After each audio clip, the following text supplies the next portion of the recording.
आगे मत होइएगा, आगे मत होइएगा।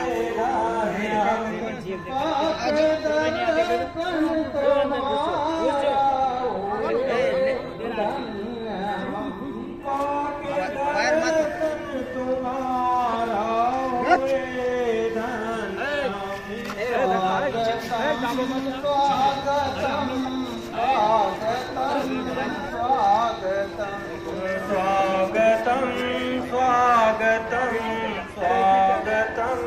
स्वागतम धूल चरणों की पाकर दयालु तेरे, धूल चरणों की पाकर दयालु तेरे, धूल चरणों की पाकर दयालु तेरे, धूल चरणों की पाकर दयालु पद पदम भर चले हर चरण रज कृपा पद पदम पाके दर्शन तुम्हारा हुए धन्य हम, पाके दर्शन तुम्हारा हुए धन्य हम।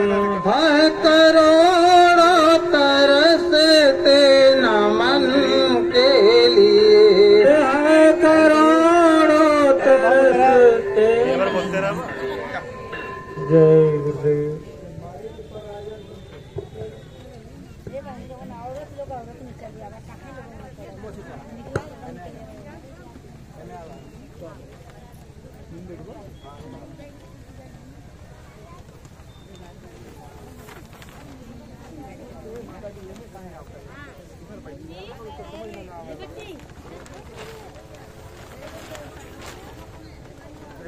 कई चीजें बतावा जरा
चलो चलो जल्दी चलो,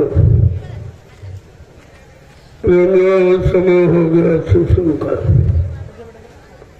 सब लोग सामने आके बैठो ताकि तुम्हारे पर दया की दृष्टि पड़े, तुम्हारे मन बुद्धि चित्त पाक सब निर्मल पवित्र हो जाए। संत बचनों का असर प्रभाव सीधे मन पे पड़ता है, तब ये मन अपने गुनाहों को कबूल करता। मैंने कितना अच्छा किया, कितना बुरा किया, कितना पाप किया, कितना पुण्य किया, कितना सुख किया, कितना अशुभ किया। वैसे शैतान मन ये मानने वाला नहीं है। इसने बड़े बड़े ऋषि मुनियों को, योगियों को, महर्षियों को, ब्रह्मचारियों को धराशायी कर दिया। ऐसा है शैतान मन हमारे सबके मनुष्य मंदिर में रह रहा है। न हमने आपने आज तक इसको निकाल पाया है, न इस पर कोई कंट्रोल नियंत्रण ही कर पाया। तो ये मन बराबर मनमानी किया करता। जब जैसी इच्छा उमंग तरंग इसके अंदर उठी, काम की, क्रोध की, लोभ की, मोह की, अहंकार, ईर्ष्या, द्वेष की, तब ये तुम्हारे शरीर को साथ में लेकर अपनी इच्छाओं की पूर्ति करता रहता और हम अपना नहीं कर सकते। इतना ये जबरदस्त कि आपको घसीट के ले जाता और अपनी इच्छाओं की पूर्ति कराता रहता। ये आज तक जीवों का यही हाल है।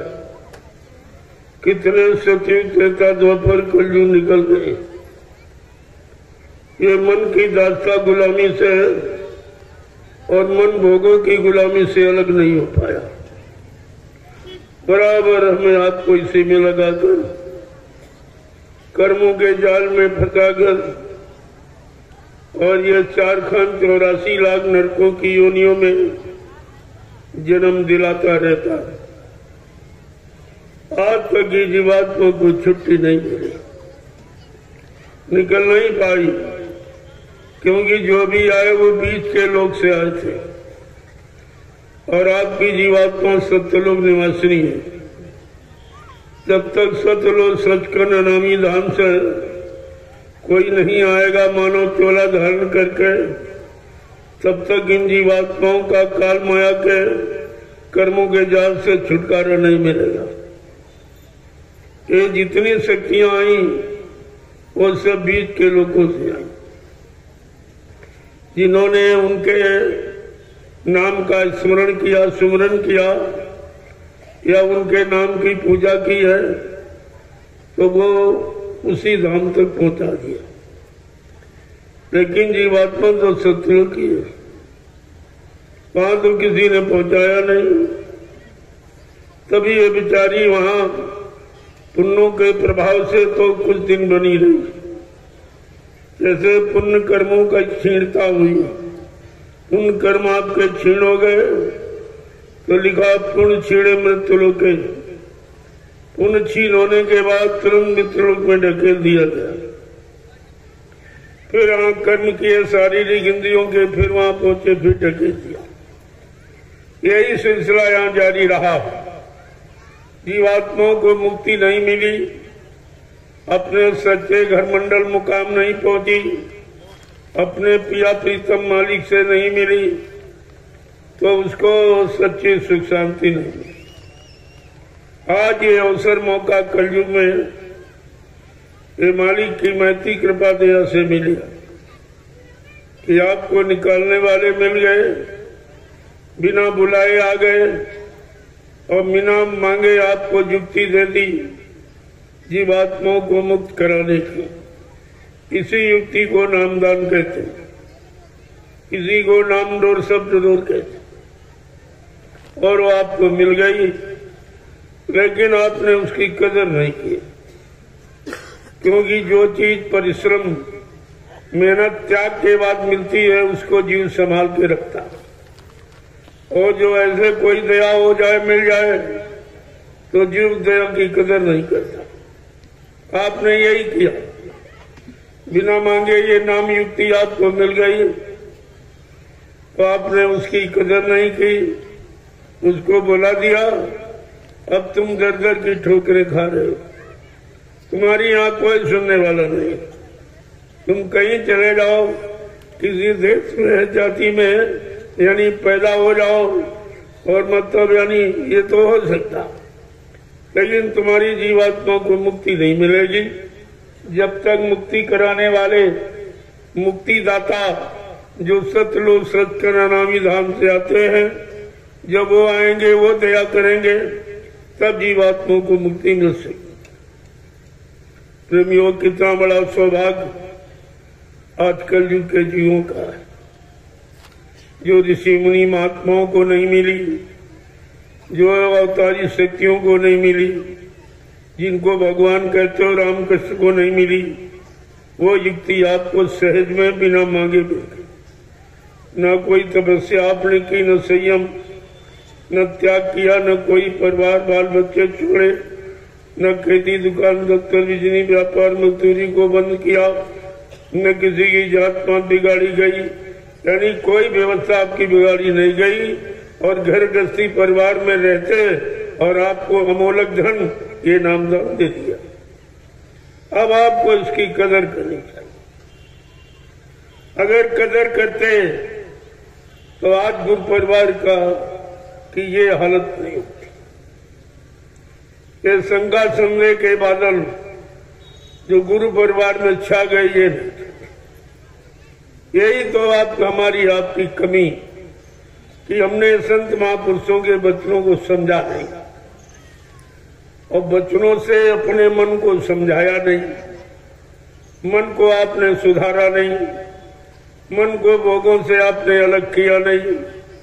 यही कमी रही। अगर ये काम आप कर लेते या गुरु वचनों को मान लेते, उनकी परमार्थी सेवाओं में अपने आप को लगाकर अपने मन बुद्धि चित्त को साफ कर लेते, तो ये समस्या आपकी हल हो जाती।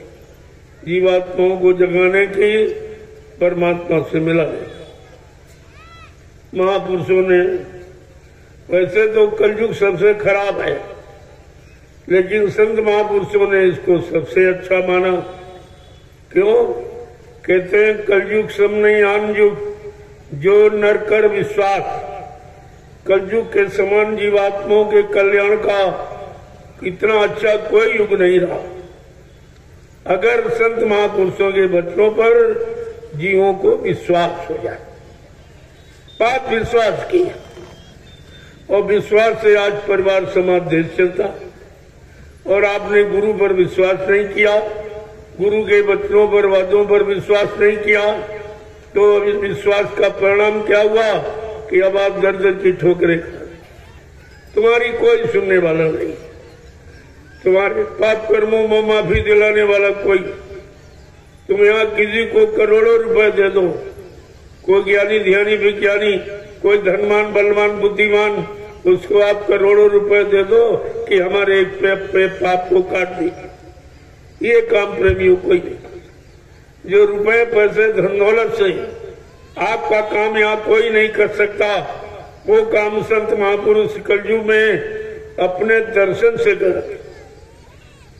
संत दरस जिम पातक करई, संतों के दर्शन मात्र से पापों का क्षय हो जाता।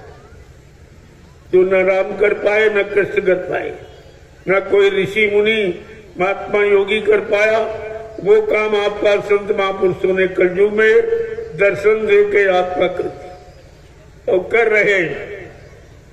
लेकिन कितने लोग इस लाभ के भागीदार बन पाए? तुम्हारा इतना बड़ा काम हो रहा था और तुम बोल ब्रह्म में बढ़ के अलग हो गए, तुम गुरु से अलग हो गए, गुरु के इस परमार्थी लाभ से वंचित रह गए। आपने तो वो काम किया है जो यहाँ सृष्टि में किसी ने नहीं। यही तो सोचने समझने की बात। आज सत्संग का दूसरा दिन, मैंने कल आपसे वादा किया था कि सत्संग कल से प्रारंभ करूंगा कि बहुत लोग वे रास्ते में आ गए, अब वो धीरे धीरे आ गए हैं। तो आप सत्संग बच्चों को सुन लीजिए। हो सकता तुम्हारे दिल दिमाग में काफी दूर निकल जाए, शंका संदेह भूल भ्रम से आप अलग हो जाएं, परमार्थी डगर पर चलकर अपना परमार्थी लाभ प्राप्त करने लगे। महापुरुष हमेशा प्रयास ही करते रहते और जीवों को लाभ देने का प्रयास करते और कराते, लेकिन जीव बेचारा इतना भ्रमित है, इतना मतलब खराब हो गया है कि वो महापुरुषों को ना तो पहचान पाता और ना उनसे कोई लाभ प्राप्त कर पाता। जबकि वो बांटते हैं, वो लुटाते हैं, देते नहीं, देना भी एक सीमा, लुटाने की कोई सीमा। वो जीवों को लुटाते हैं और इसीलिए बहुत पहले एक इशारा किया गया था, राम नाम की लूट है, लूट सके तो लूट, नहीं अंत समय पछताओगे, एक दिन प्राण जाएंगे छूट। आप पछताना होगा, प्राणों को शरीर से निकलना होगा, ये काम कोई बंद नहीं कर सकता। इस प्राणों के निकलने के पहले आप शरीर को परमार्थी सेवा में लगाकर ये लाभ आप प्राप्त कर सकते हैं, ये अवसर आपको दिया जाता है। वैसे हिंदुस्तान में कहीं चले जाओ, परमार्थी सेवा न कोई जानता, न कोई कराता और न कोई परमार्थी लाभ के बारे में जानता। कि जब तक संतों के परमार्थी वचन नहीं सुनोगे, तब तक परमार्थी शब्द की परिभाषा आपकी समझ में नहीं आएगी। ये परमार्थी शब्द क्या है, किधर का है, किधर ले जाने वाला, इधर के पाप कर्मों से निपटारा कराने वाला, ये जब समझ में आएगा जब परमार्थी वचनों को सुनोगे, सत्संग वचनों को सुनोगे और अमल करोगे, अपने जीवन में उतारोगे, ये लाभ सब तुम्हारे पास आ जाए। इसमें कुछ करना लेना नहीं देना आपको, केवल सुन करके जीवन में उतारना।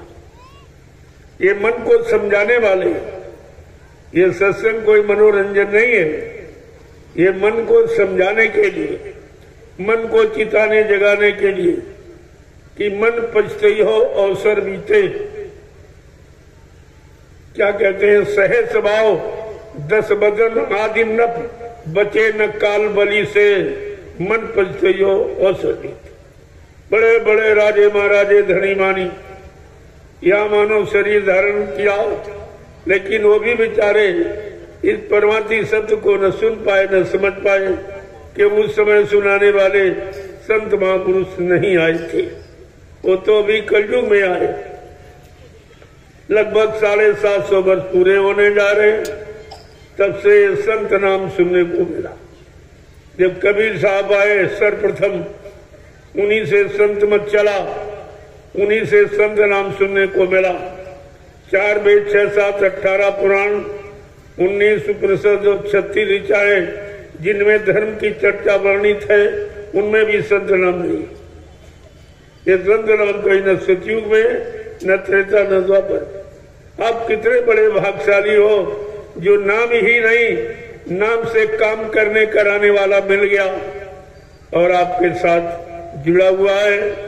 वादा किया कि जब तक मैं ये सत्कर्म नहीं करा लूंगा, नहीं पूरा करा दूंगा, तब तक मैं मानव शरीर को छोड़ के जाने वाला नहीं हूं।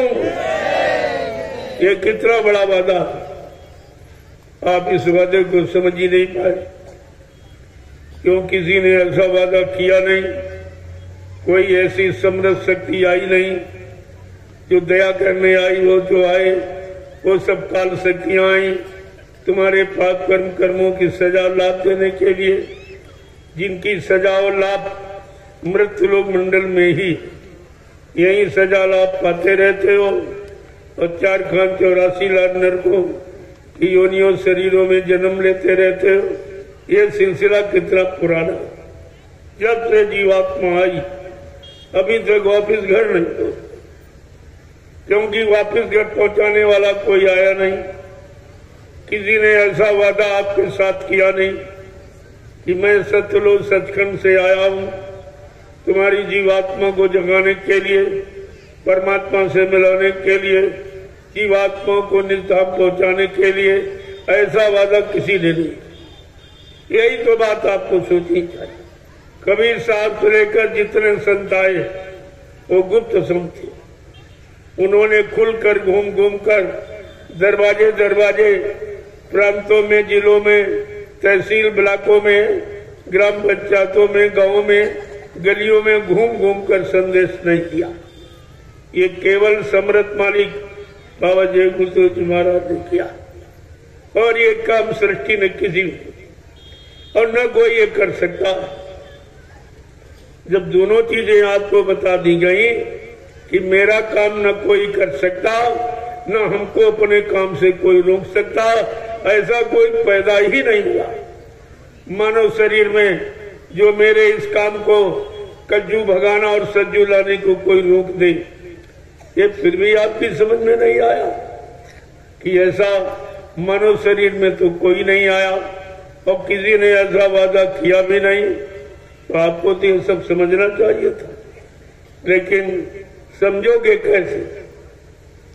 जब काल के जीवों से आप फुर्सत पाओगे तब तो समझोगे।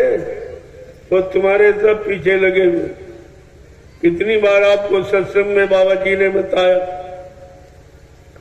कि बच्चा मेरे सत्संग में कुछ काल के जीव भी आ गए। उनकी काल ने ड्यूटी लगाई है कि जाओ मेरे बच्चों को, उन दोनों जीवों को सुनने मत देना, मेरे बच्चों पर विश्वास करने मत देना, मेरे पर विश्वास करने मत देना, मेरी तरफ आने मत देना, परमार्थी सेवा करने मत देना और नाम धारण यानी नाम की युक्ति, नाम की कमाई करने मत देना। अगर ये सब उनकी तरफ चले जाएंगे, उनके वचनों को मान लेंगे, नाम की कमाई करने लगेंगे तो सारी जीवात्माएं जाग जाएंगी, ये सब अपने घर चली जाएंगी, मेरा देश खाली हो जाएगा। फिर मैं राज्य और हुकूमत और शासन किस पर करूंगा? इतनी चिंता काल की। जब से दयाल ने काल नगरी में अपना कदम रखा तब से काल को ये चिंता हो गई और वो तरह तरह के जाल लोभ के, लालच के, कर्मों के बनाना शुरू कर दिया। किस लिए? आपको फंसाने के लिए। लेकिन संत महापुरुषों ने क्या ऐलान किया कि काल को जितनी चिंता जीवों को फंसाने की है उससे करोड़ों गुना ज्यादा चिंता दयाल को अपने जीवों को निकालने की है। ये काल और दयाल की होड़ लग गई है। अब प्रेमियों आपको सोचना चाहिए कि हम काल की पारी में खड़े हैं कि दयाल की, काल की तरफ जा रहे हैं कि दयाल की, काल के सामान को इकट्ठा कर रहे हैं कि दयाल देश जाने के लिए अपनी तैयारी कर रहे हैं। ये आपको सोचना चाहिए था। और ये 10 जुलाई 1952 से और 2012 ये 60 बरस का समय आपको यही काम करने के लिए सिखाने में दिया गया। लेकिन आपने गुरु की कोई बात नहीं मानी, गुरु वचनों को आप बिल्कुल भूल गए। इससे आप गुरु को भूल गए, गुरु की दया को भूल गए, बंधन छुड़ाने वाले समर्थ मालिक को आप भूल गए। तो ये काम तुम्हारा कौन करेगा? इन बंधनों से कौन मुक्त करेगा?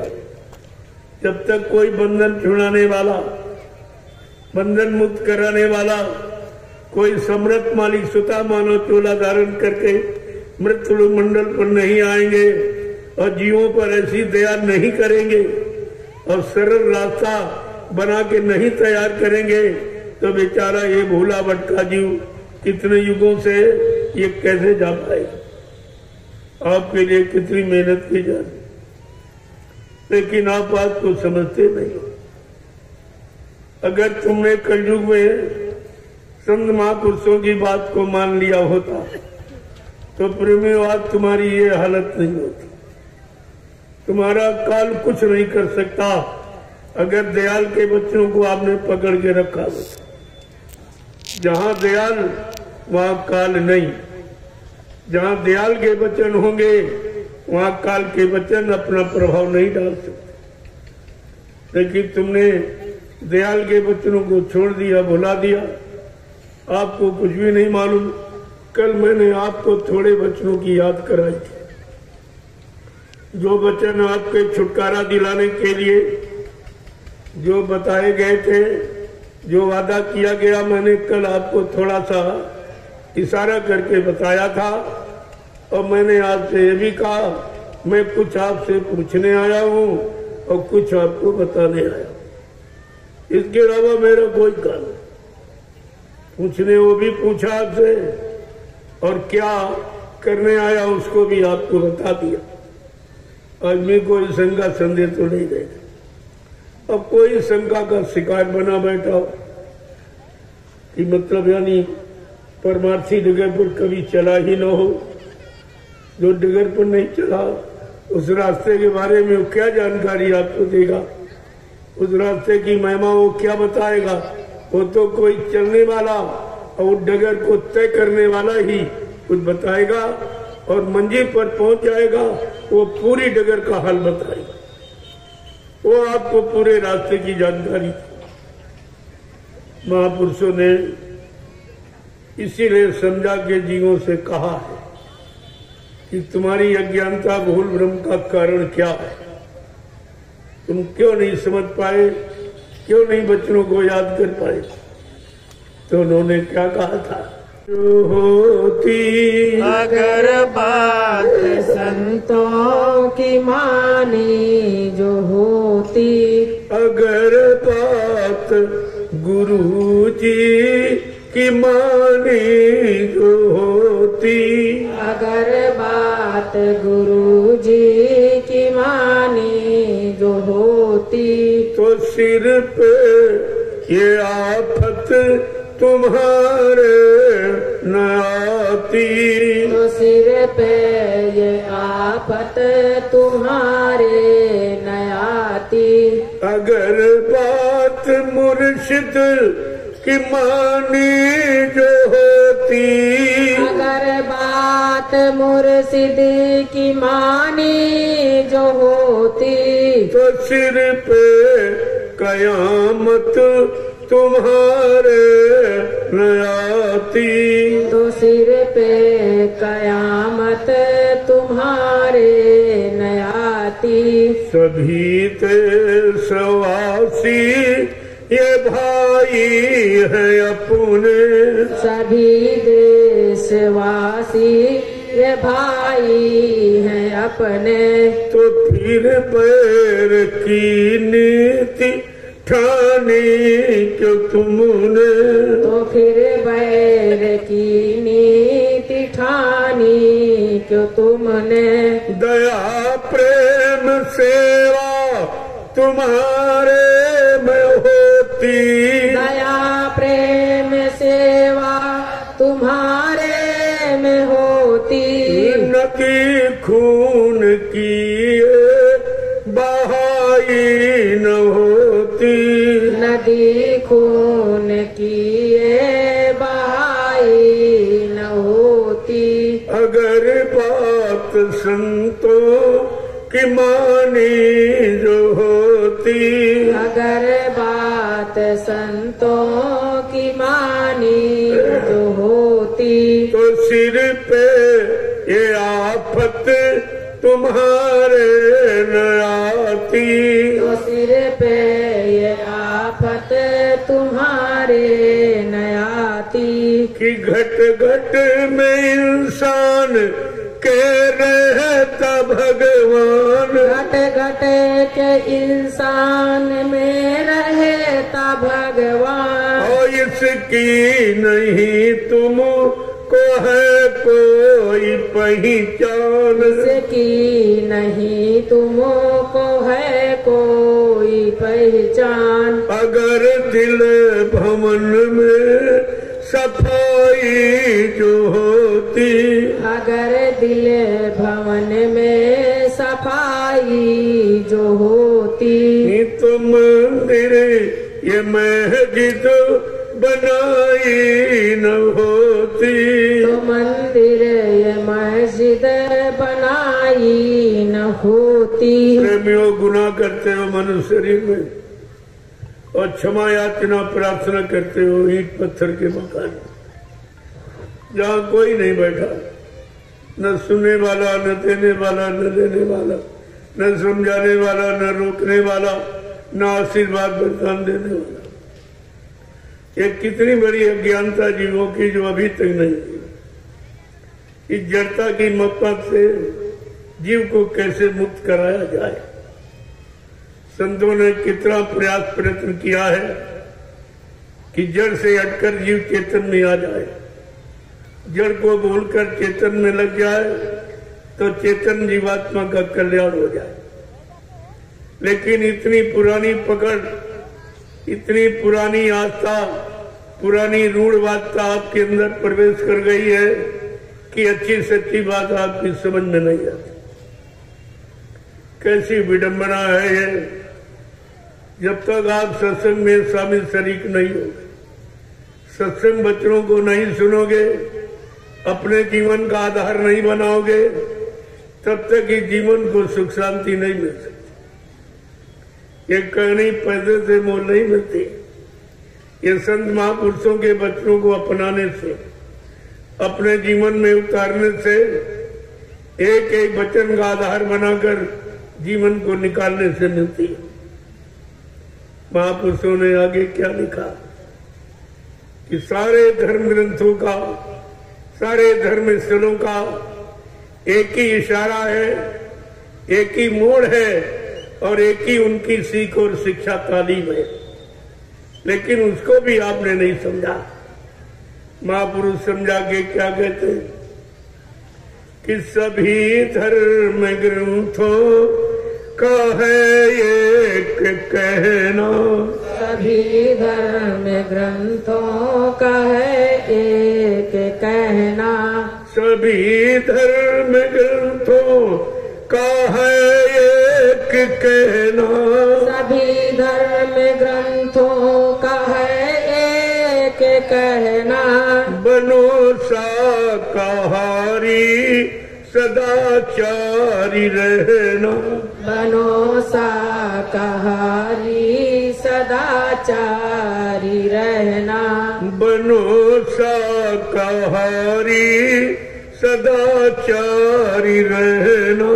बनो शाकाहारी सदाचारी रहना। अगर मुर्गा बकरी ये खाई न होती। अगर मुर्गा बकरी ये खाई न होती। तो दिल में तुम्हारे बुराई न होती। तो दिल में तुम्हारे बुराई न होती। अगर बात गुरुजी की माने जो होती।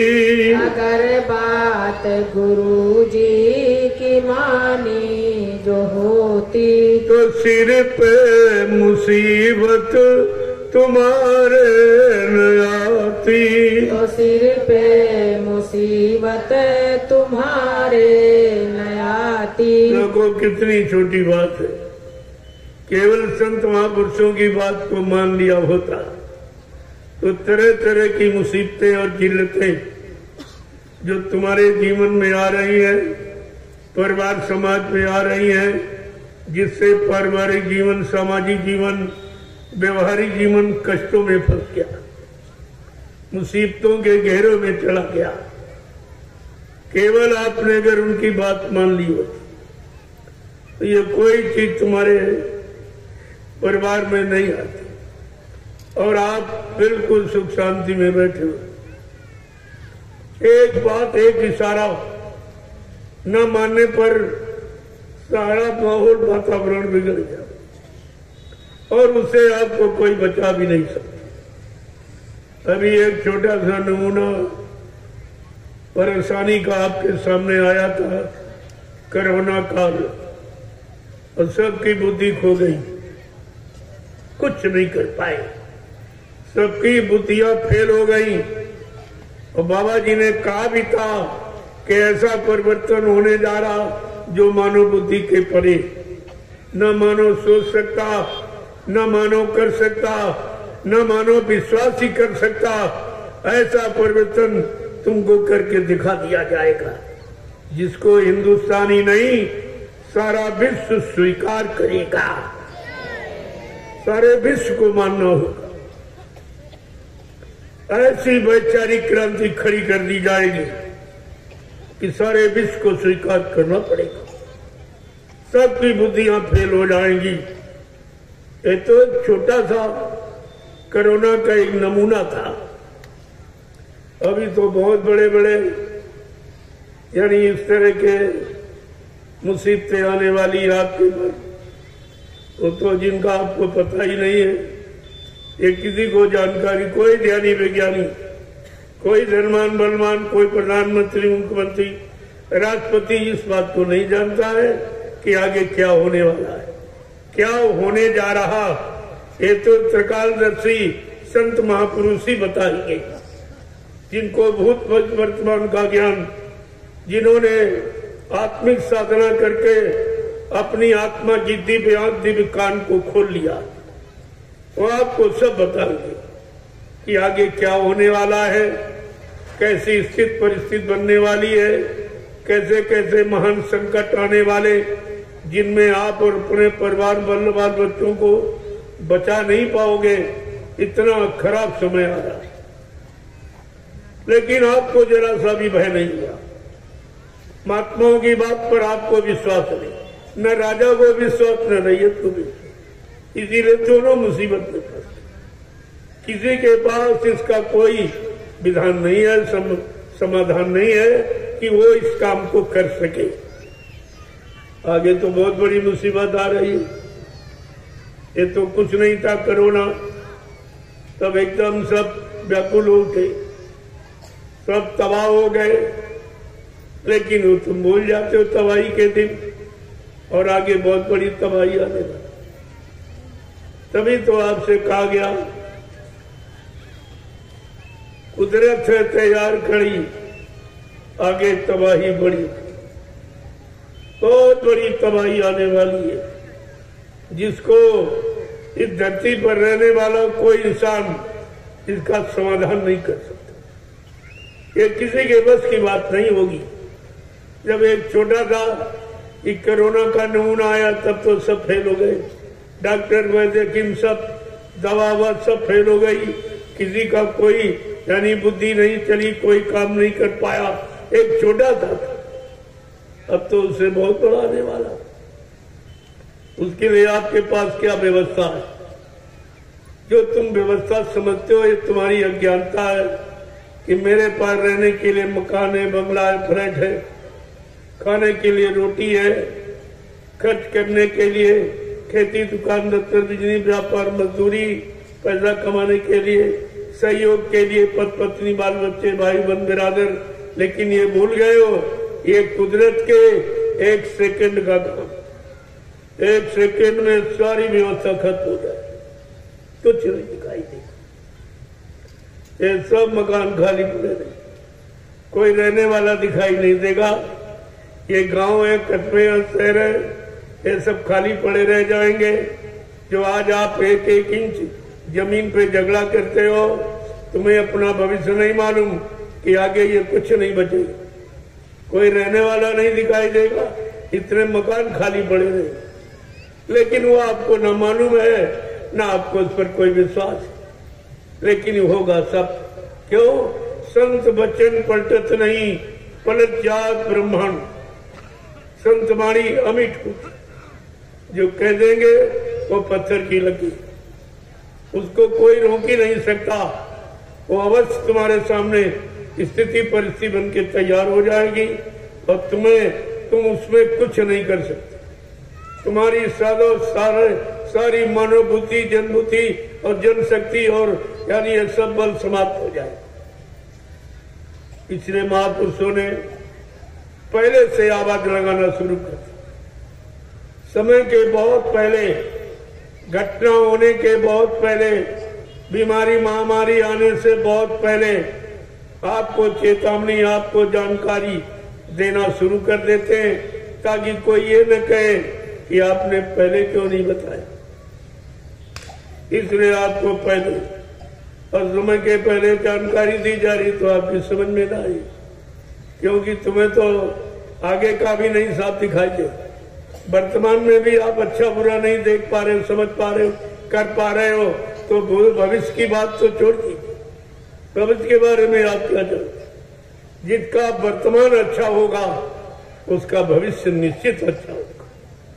इसलिए वर्तमान में ही सारी शिक्षा रखी गई, सारा ज्ञान रखा गया, सारा कर्म विधान रखा गया कि वर्तमान में अपनी कर्म व्यवस्था को ठीक कर लो, ताकि तुम्हारा भविष्य उज्जवल हो जाए,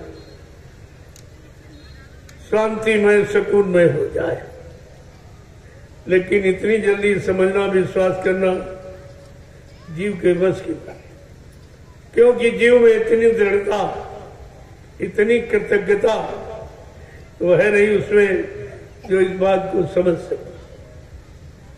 लेकिन समझाने वाले कभी कोई कसर नहीं रखते, क्योंकि उनको इन मानव शरीर के प्रति बहुत बड़ी आस्था है, बहुत बड़ा प्रेम। वो जानते हैं ये मानव शरीर बार बार नहीं मिलता।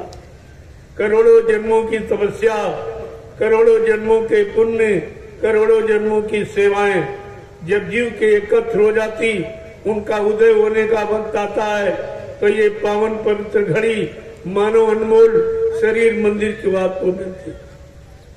ये मनुष्य शरीर 83,99,999 योनियां जब आपने व्यतीत की है और भोगी है, उनमें जो भी कर्म किया उसका फल प्रायश्चित आपको मिला।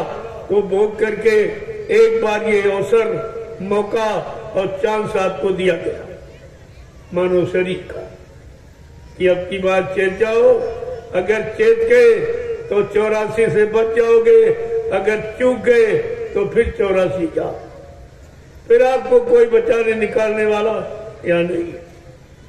इसलिए बॉर्डर की यूनी है, बिल्कुल बॉर्डर पर आप खड़े हो, इधर बचाव है और उधर फंसाव है।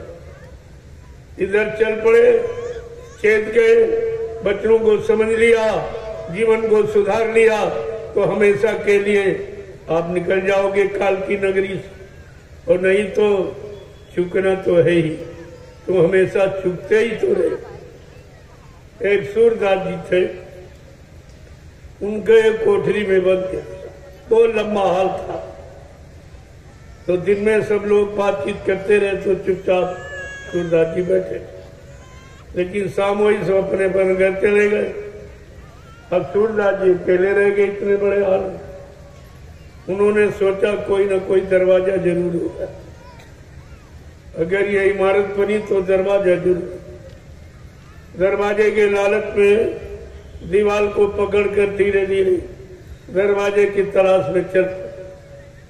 जब दरवाजा आ गया तो सिर में खुजली लग गई, सिर खुजलाने लगे, चलना नहीं बंद किया, दरवाजा निकल गया। ऐसे जितनी बार दरवाजे पर आए उतनी बार खुजली, दरवाजा निकल गया। ठीक उसी तरह हम आप इस संसार ये लंबे हाल में है, और इसमें भोगों की खुजली हमें आपको दरवाजे पर टिकने नहीं देती है, आने नहीं देती। जो दरवाजा काल माया की नगरी से निकलने का, वहां पर आपको टिकने देते। यही हालात हम सब जीवों की। लेकिन संत महापुरुष उस भोगों की खुजली से आपको अलग करना चाहते, दूर रखना चाहते हैं। धीरे धीरे धीरे धीरे आपको सुधार करके नाम योग से आपको जोड़ना चाहते। ये भोग की खुजली से हटाकर नाम योग में आपको जोड़ना चाहते हैं, जहां पर पूर्ण शांति सुकून, वहां से शांति का रास्ता तय किया जाता है। तो ये कितना बड़ा काम, कितने युगों का बोला बिछड़ा, आपको पूरा करा दिया। इसीलिए कहा है कि संत महापुरुषों के सिवा यहाँ कोई ऐसा नहीं है जो आपको काल माया की नगरी से निकलने दे।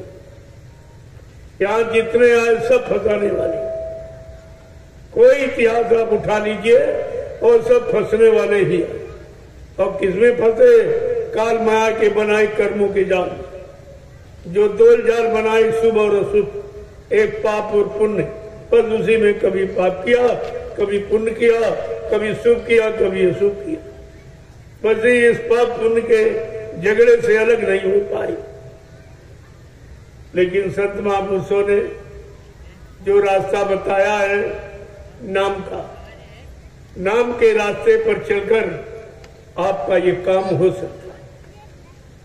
जिस काम को किसी ने नहीं किया और जो काम तुम्हारा कोई कर नहीं सकता, जिस काम को किसी की यहाँ जानकारी नहीं है, वो काम कराने के लिए संत महापुरुष आए। लेकिन आपने उनके वचनों को बिल्कुल समझा ही। और महात्माओं ने, संतों ने, गुरुओं ने आपको खूब समझाया। क्या कहा कि बिना गुरु कृपा पार जाना कठिन है। बिना गुरु कृपा पार जाना कठिन है। बिना गुरु कृपा पार जाना कठिन है। बिना गुरु कृपा पार जाना कठिन है। और विरह के दो आंसू बहाना कठिन है। विरह के दो आंसू बहाना कठिन है। कहते ये तो काम कठिन, इस संसार सागर से पार होना और आंखों से विरह के आंसू निकलना। विरह का आंसू ही मालिक से मिलाता है। संतों ने क्या कहा? हंसी हंस कंठ न पायो, जिन पायो तिम रोए, हासे खेले प्यू मिले तो कौन सुहागर रोए। बिन रोए नहीं पाइयो साहब का दीदार। कबीर साहब ने क्या कहा? बिना विरह का आंसू गिराए कोई जीवात्मा अपने मालिक प्रीतम से नहीं मिल सकती। और वो आपके पास है, लेकिन उसका ज्ञान कराने वाले, वो विरह वेदना को दूर करने वाले, वो विरह की तपन प्यास बुझाने वाले जब तक नहीं आएंगे, नहीं मिलेंगे, तब तक आप इस विरह की तपन को नहीं बुझा सकते। कितनी बड़ी बात कही मां ने। लेकिन बेचारा जीव नहीं समझ पाता है, उसकी समझ में आता ही नहीं है कि हमारा ये कष्ट कौन निवारण करेगा। आंख तो हमारे पास है और आंख के दोनों किनारे आपके पास, लेकिन कौन किनारा स्वार्थ के आंसू का है और कौन किनारा विरह के आंसू का है। आपके पास इस मनुष्य मंदिर में सब कुछ विद्यमान है, लेकिन इस मनुष्य मंदिर की जानकारी देने वाला कोई होना चाहिए। आंतरिक जानकारी जो इतने में है, ये इतने में केवल है जानकारी, इसकी जानकारी नहीं है। और नीचे के गंदगी के दरवाजों की जानकारी है, तो इसीलिए गंदगी में फंस गया जाता। वहां तो फंस गया, लेकिन उसकी जानकारी, ये ब्रह्मांड है, इसकी जानकारी नहीं। जब तक इसका जानकार नहीं मिलेगा, तब तक नीचे के गंदगी के दरवाजों से आप मुक्ति नहीं पा सकते, आप छुटकारा नहीं पा सकते हो, उनसे अलग नहीं हो सकते हो। उन्होंने इतना तुमको फंसा लिया है और तुम्हारे मन बुद्धि चित्त में इतनी गंदगी भर रखी है कि आप उससे निकल ही नहीं पा रहे। तभी तो महापुरुषों ने कहा कि बिना गुरु कृपा पार जाना कठिन। बिना गुरु कृपा पार जाना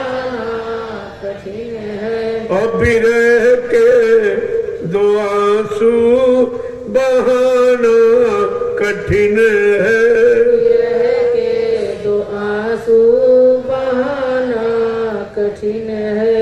कि सत्संग सेवा ये साधन न भक्ति, सत्संग सेवा ये साधन न भक्ति, और बिना प्रेम गुरु को रिझाना कठिन है, बिना प्रेम गुरु को रिझाना कठिन है। प्रेमियों, छुटकारा दिलाने वाले गुरु वो तुम्हारे रुपए पैसे धन दौलत से नहीं खोजते। गुरु नहीं भूखा तेरे धन का, उन पर धन है नाम रतन का।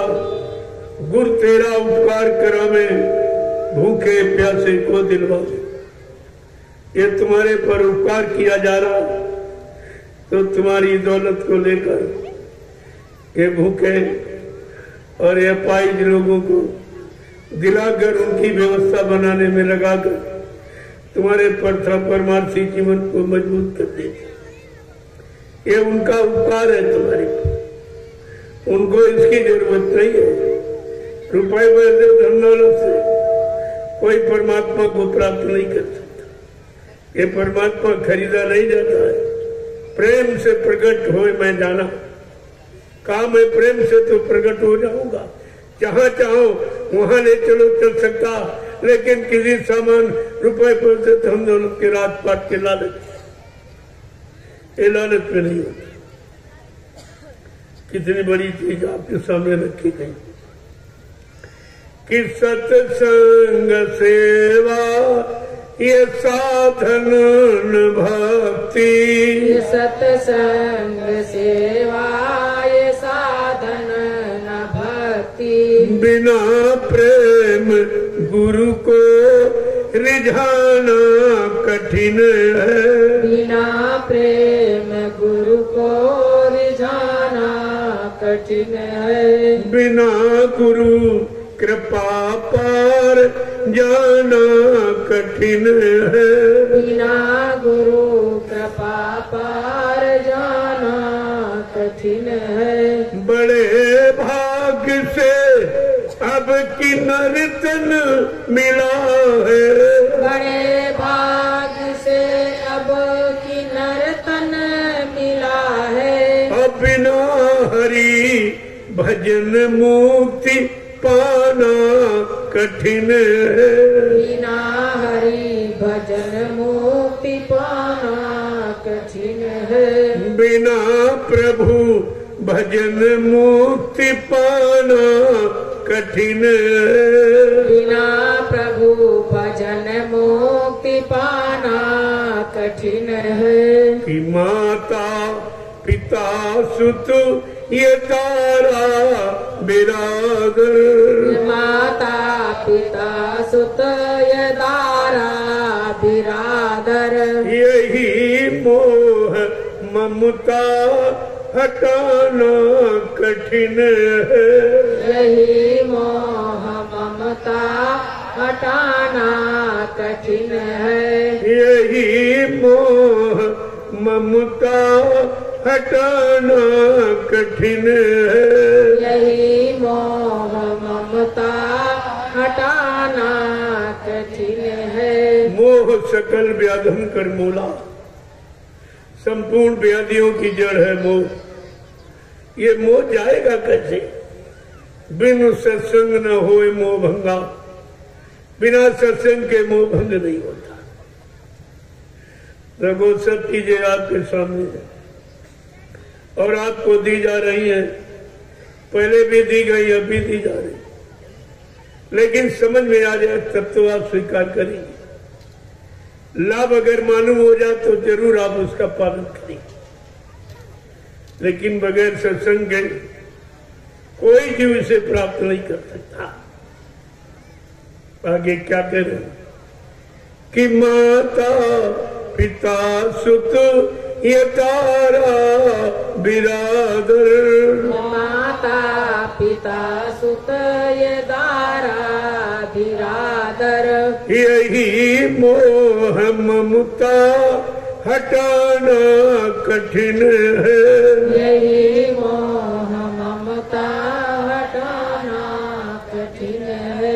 बिना गुरु कृपा पार जाना कठिन है, बिना गुरु कृपा पार जाना कठिन है। बिरह के दो आंसू बहाना कठिन है, विरह के दो आंसू बहाना कठिन है। तो वो संसार के लिए आपके बात बहुत है।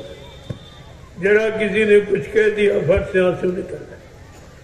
लेकिन संत तो कितना कहते, कितना समझते, कितनी फटकार लगाते, लेकिन तुम्हारे अंदर जरा भी नहीं दर्द उठ रहा है, जरा भी बिरे नहीं उठती है, ना एक आंसू निकलता है। जहाँ निकलना चाहिए वहां बिल्कुल बंद, और जहाँ बंद करना चाहिए वहां निकाल कर सारी शक्ति खत्म कर देते। ये महापुरुषों के सत्संग में भी ना कही कोई चीज आपको हासिल नहीं हो सकती, क्योंकि ये रास्ता किसी ने बताया नहीं था। यद्यप बहुत सरल है, लेकिन समझ गए तो, अगर उलझ गए तो बहुत कठिन है। यहां सब उलझे ही पड़े। सुलझाने का प्रयास किया गया, सुलझाया गया, सुलझा के आपको सच्चे अच्छे रास्ते पर खड़ा किया गया, लेकिन फिर स्वार्थी लोभी लालचियों के चक्कर में आके फिर आप उसी उलझन में चले, फिर आप उलझ के बचे। तो ये तुम्हारा काम कौन करेगा? ये उलझन कौन सुलझाएगा? चर चेतन ग्रंथि पड़ गई, यद्यम रखा छूटत कठ नहीं। काल ने और माया ने मिलकर जड़ चेतन की गांठ लगा और उस गांठ को खोलना थी के बस की बात। उसने क्या किया? ऊपर से मोह माया का मतलब मोया लगा दिया। जैसे रस्सी की गांठ लगा दो और पानी में भिगो तो बहुत कठिन हो जाती, इतनी सख्त हो जाती कि नहीं खोल सकती। ऐसे जड़ चेतन से गांठ लगी और माया ने मोया लगा दी, और उससे इतनी वो सख्त मजबूत हो गई है कि आप छोड़ रहे।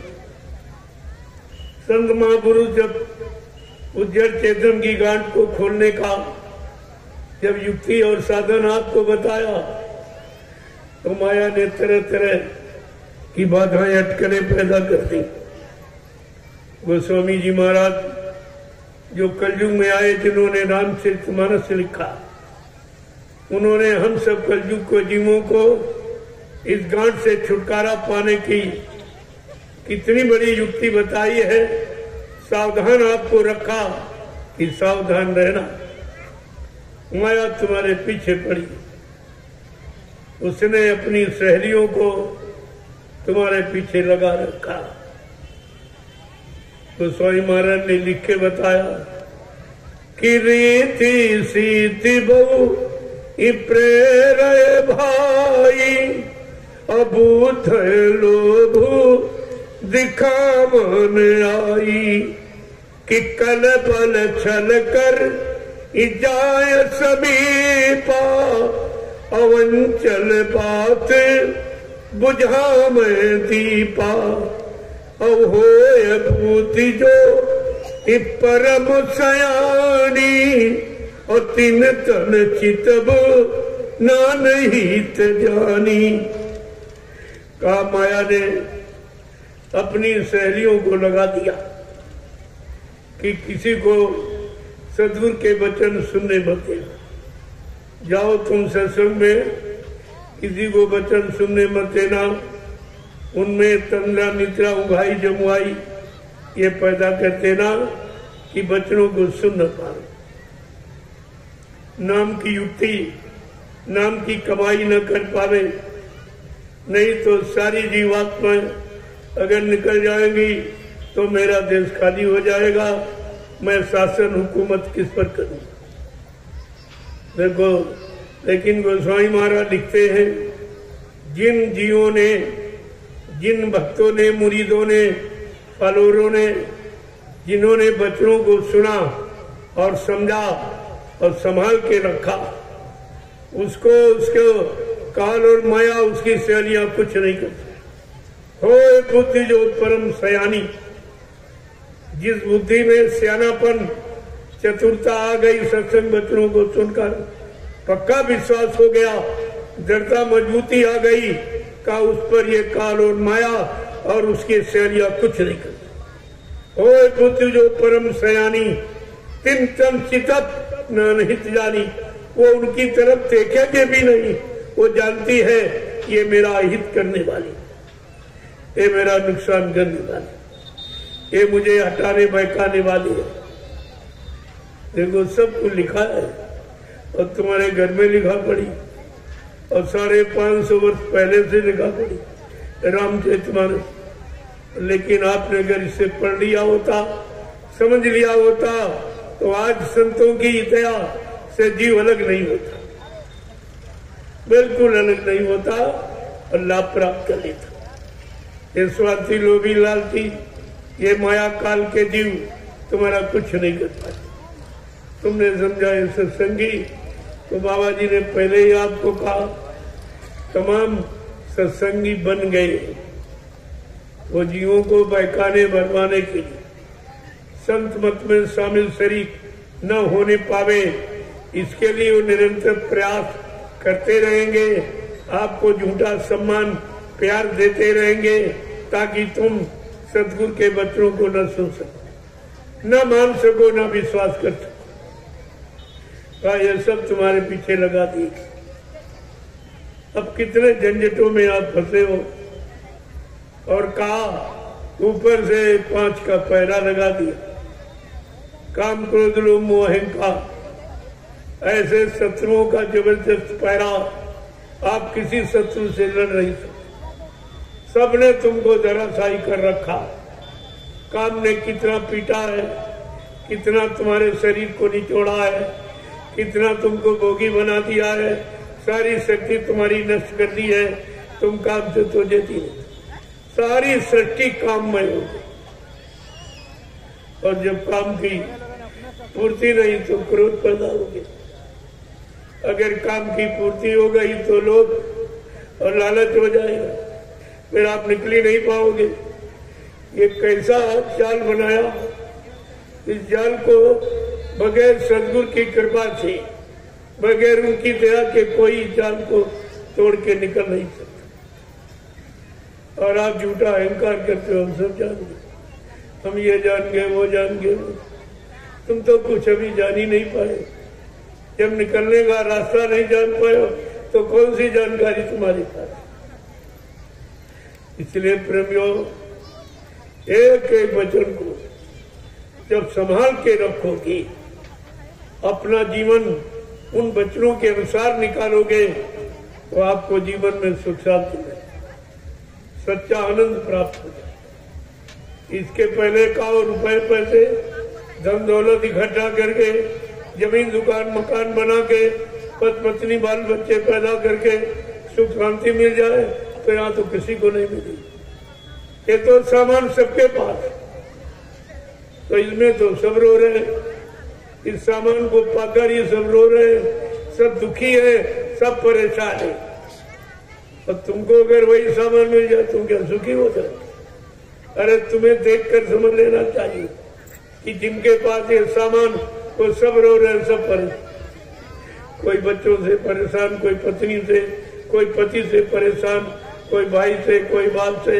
ये तो रोज हमारे पास झगड़े आते, ये झगड़े रोज आते, सब परेशान एक दूसरे से।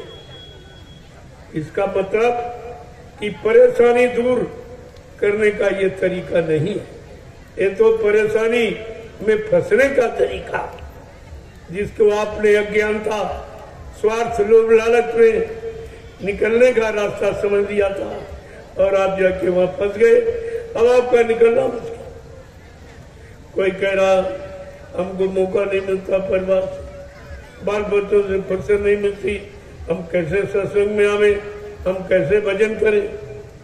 तो उनसे कहा गया चलो अब की बात तुम्हारे बाल बच्चे ही नहीं पैदा होंगे तब भजन करोगे, कब आप भजन करोगे। कोई कह रहा है व्यापार है, दुकान है, ये धंधा है, कैसे आए सत्संग में, समय नहीं मिलता है। तो कहा चलो अब की बार तुम्हारा धंधा व्यापार खत्म करा दिया जाएगा और मुश्किल से 24 घंटे में एक रोटी मिलेगी, भजन करोगे। तो ऐसी स्थिति परिस्थिति में क्यों जाना चाहती, सब कुछ रहते और सब में रहती, अगर अपना काम बना लो तो इससे बड़ा अच्छा समय आपके लिए कोई नहीं। इसीलिए आपसे कहा जाता अरे जीवन रहते रहते भजन करो, मरने के बाद परमात्मा किसी को नहीं मिला, वो जीते जी मिलता, मरने के बाद कुछ, मरने के बाद जो कर्मों की कमाई की है उसका फैसला होता, मिलता कुछ नहीं। इसलिए जीवन रहते अपना काम बना लो, आपका कोई काम रोका नहीं गया कि चलो भाई 25 साल ब्रह्मचर्य का पालन करो, 25 साल गृहस्थ आश्रम बाल बच्चों में, और इसके बाद वानप्रस्थ, इसके बाद संन्यास। ये तो सब पहले से व्यवस्था बनी ऋषि मुनि महात्माओं की गृहस्थ आश्रम में रहने वालों के लिए, उन्होंने पहले से व्यवस्था बना रखी।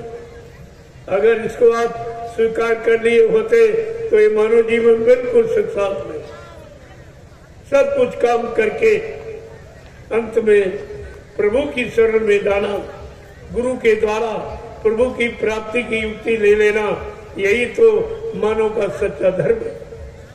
ये मानव सच्चा कर्म है और सच्चा धर्म ये। वो तो किसी ने आपको बताया नहीं कि मानव धर्म क्या है, मानव कर्म क्या। किसी विद्वान से आप पूछो कि धर्म क्या है तो आपको यही बताएगा पूजा करो, पाठ करो, तीर्थ करो, व्रत करो, हवन जब तभी गंगा स्नान करो। तो ये भूल गया करो माने कर्म होता और धर्म माने धर्म, जो धारण किया जाए, जीवन में उतारा जाए, प्रेमियों उसको कहते धर्म। धर्म माने व्यवस्था, व्यवस्था का नाम धर्म है। और व्यवस्था बुरे कर्मों से बिगड़ती है, अच्छे कर्मों से पनपती है, चाहे शरीर की हो, चाहे परिवार की हो, चाहे समाज देश दुनिया की। वो तो नियम सबके लिए एक ही नहीं। तो आज तक तो आपको किसी ने बताया नहीं कि सच्चा मानव धर्म क्या है, सच्चा मानव कर्म क्या। जब कोई जानता ही नहीं, किसी ने किए नहीं, तो तुम्हें क्या बताएगा। जो करता है वही करने का लाभ आपको बताएगा, ये करने से ये लाभ और ये न करने से नुकसान, ये दोनों की जानकारी मिलती। तो आपको तो कोई ऐसा मिला नहीं, जो मिले सबने यही बताया और बिल्कुल अंधी पूजा बता दी, यानी जो आंखों से दिखाई भी नहीं दी।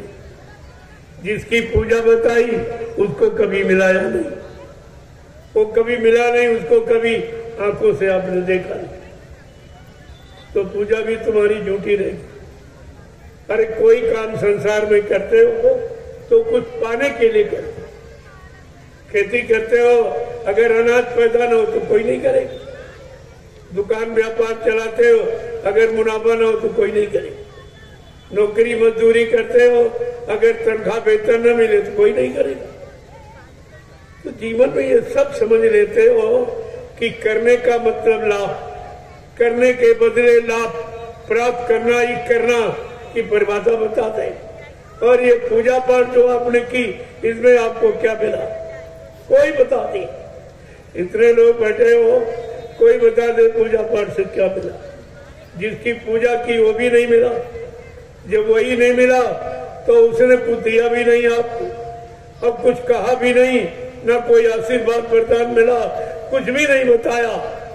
तो ये तुम्हारे बिन बोले की प्रीति, तुम्हारी प्रीति है बगैर बोलने वाली, जो न बोलता न चालता, न कुछ कहता न सुनता है, न देता न लेता, ऐसे तो तुम्हारी प्रीति, तुम्हारे बिन बोले की प्रीति।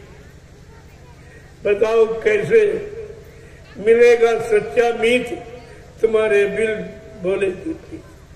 तुमने तो ये किया है, वहां प्रेम किया है जहाँ बोलने वाला, जहाँ बताने वाला, लाभ देने वाला, हानि लाभ को यानी मतलब बताने इशारा करने वाला कोई। ये कैसे पूजा? जबकि धर्मशास्त्रों ने पहले अपनी फर्ज अदायगी की।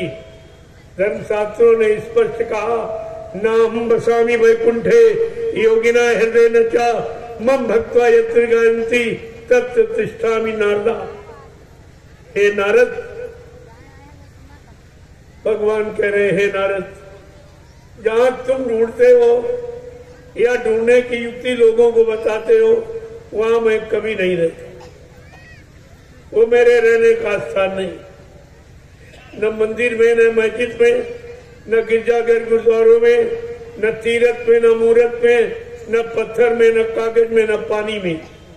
मैं तो रहता हूँ आत्मा रूप से तुम्हारे सबके शरीर के अंदर। इस मनुष्य मंदिर के अंदर मैं आत्मा रूप से रहता हूँ। इस जिस्मानी मस्जिद में मैं रूह के रूप में रहता हूँ।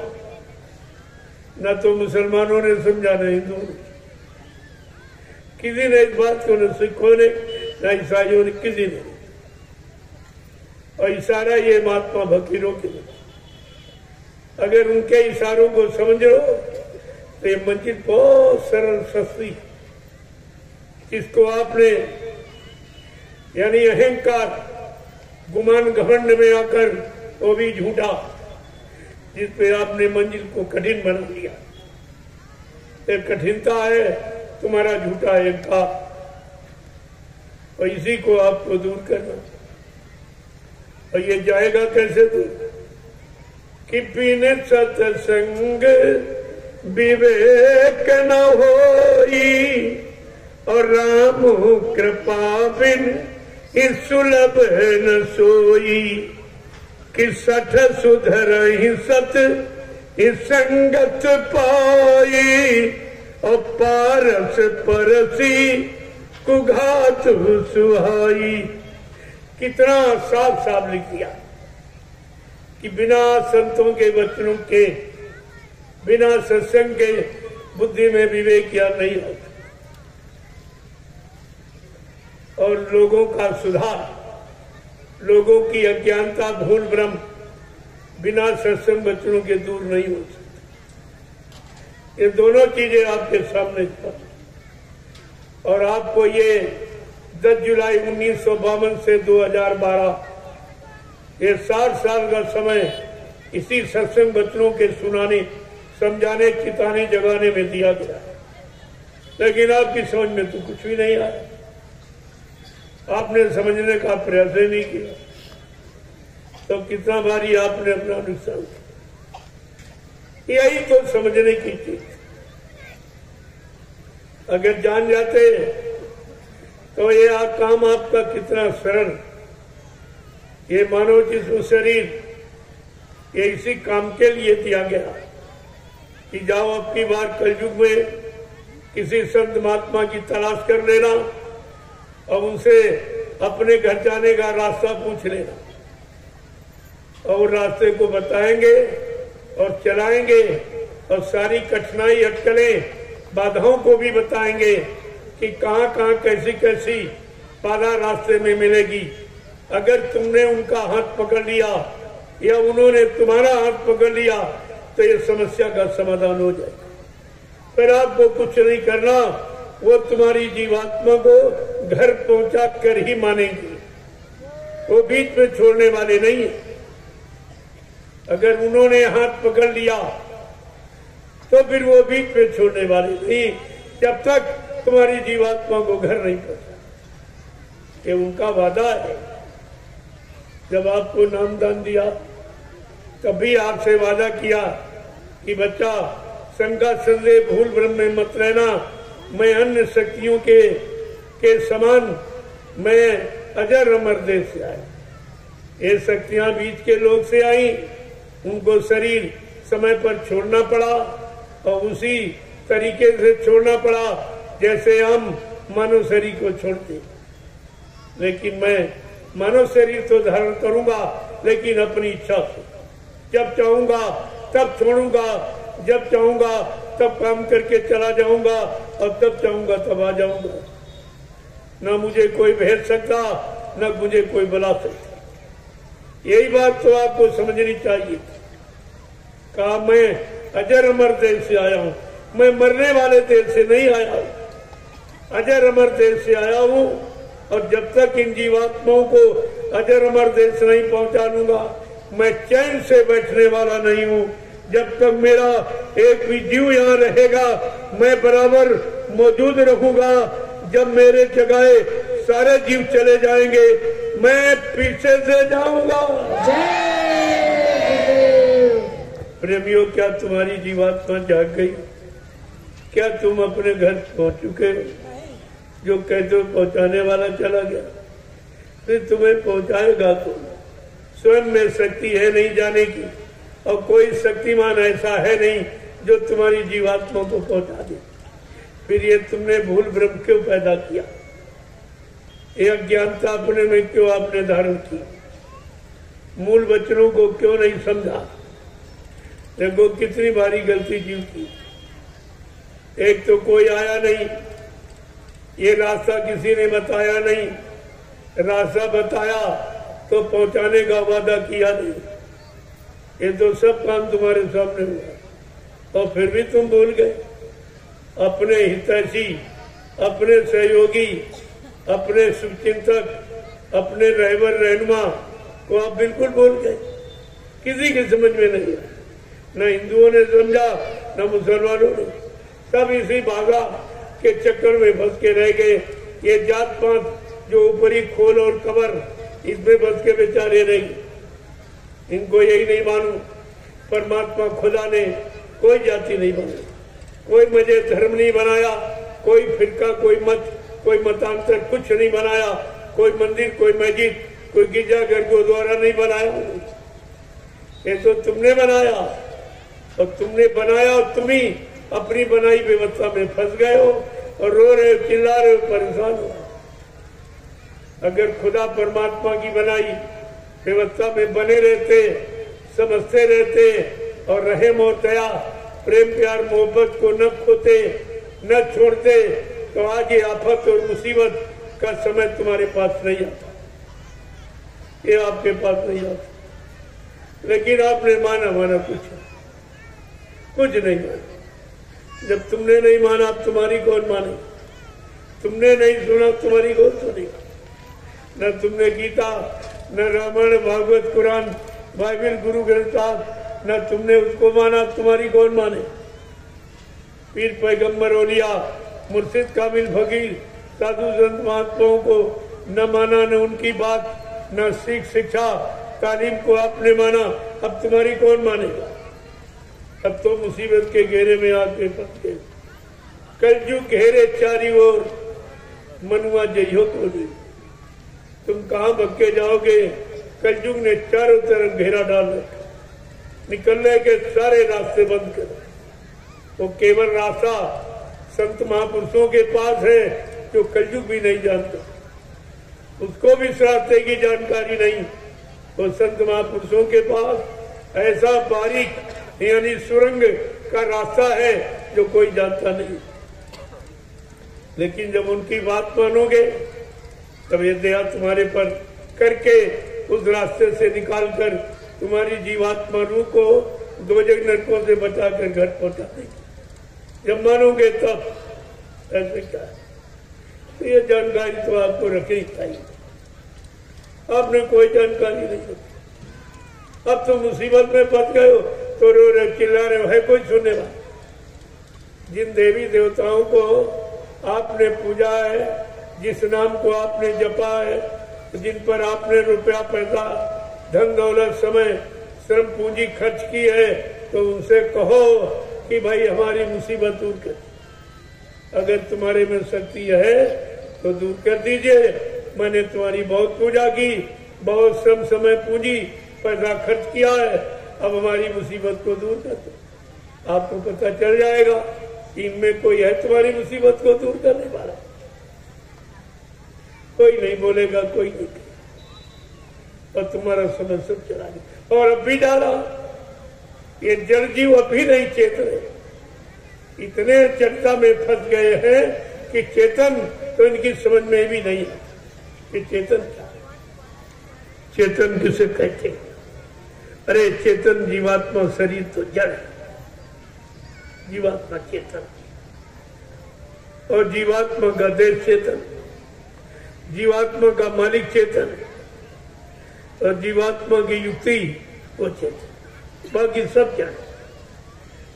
और चेतन तो आपको बताया गया, चेतन समझ में नहीं आया, और फिर आप उसी जड़ता की ममता में उलझ गए हो, फिर आप फंस गए, वहीं चले गए।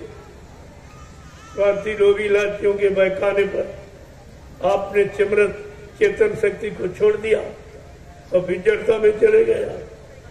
जिनके पास गए हो तो जड़ शरीर तुम्हारे जैसे, उनमें से कौन चेतन जीवात्मा को जगाने वाला है, कौन तुम्हारी जीवात्मा को घर पहुंचाने वाला है, या तुम्हारे द्वारा मनसा वाचा कर्मणा किए पाप कर्मों की माफी दिलाने वाला है कोई उनमें? इतना तो आपको विचार रखना ही चाहिए था, लेकिन कुछ नहीं, और अब भी समझ में नहीं आ रहा। तो ये लास्ट वार्निंग है, अंतिम चेतावनी, नहीं समझे तो तुम जानो तुम्हारा, ये आखिरी चेतावनी आपको दी है। चेत जाओ, जाग जाओ, होश में आ जाओ, नहीं कुदरत की मार पड़ने ही वाली है। उस कुदरत की मार से बचाने वाला कोई नहीं, स्वयं कोई नहीं बच पाएगा तो तुम्हें क्या बचाएगा। उसी से बचाने का ये संदेश आपको दिया था। ये संदेश कोई स्वार्थ, लोभ, लालच, कोई मान सम्मान, राजपाट, धन दौलत पाने का नहीं है। ये जीवात्मा को जगाने वाला, परमात्मा से मिलाने वाला, और पाप कर्मों में माफी दिलाने वाला ऐसा संदेश इस भूमंडल पर कभी नहीं आया। आपको तो समझना चाहिए कि आपको कितना अच्छा मौका, सुंदर मौका इस खराब युग में मिला।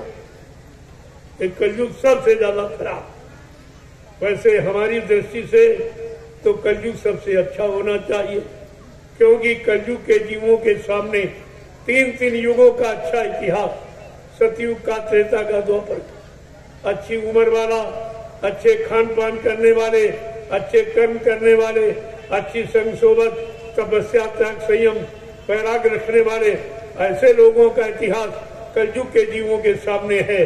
अगर तुमने उन 3 युगों के इतिहास को पढ़कर अपने जीवन में उतारा होता तो कलयुग सबसे अच्छा है, लेकिन अफसोस तो ये कि सबसे खराब हो गया। इसका मतलब है कि आपने किसी युग की शिक्षा को आपने स्वीकार किया, कोई नियम संयम आपने अपनाया, कोई अच्छा मानवीय खान पान आपने अपनाया नहीं, तो धीरे धीरे व्यवस्था बिगड़ गई, इतनी बिगड़ गई अब किसी के बस की बात नहीं, न राजा न रैयत, अब ये कोई सुधार नहीं कर सकता।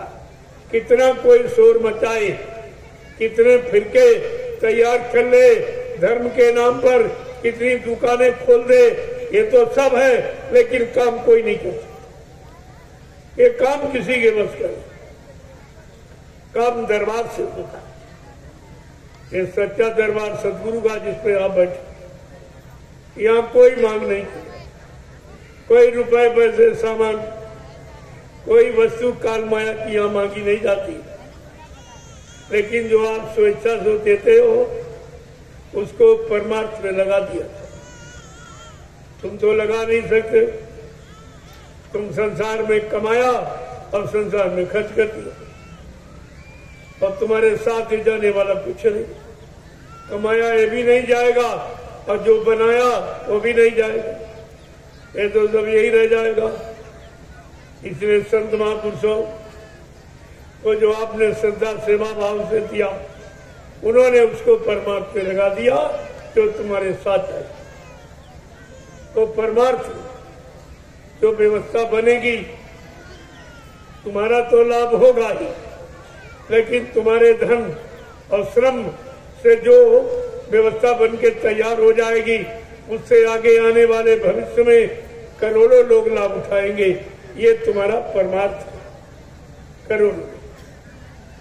और आपके सामने मिसाल है नैमिषारण।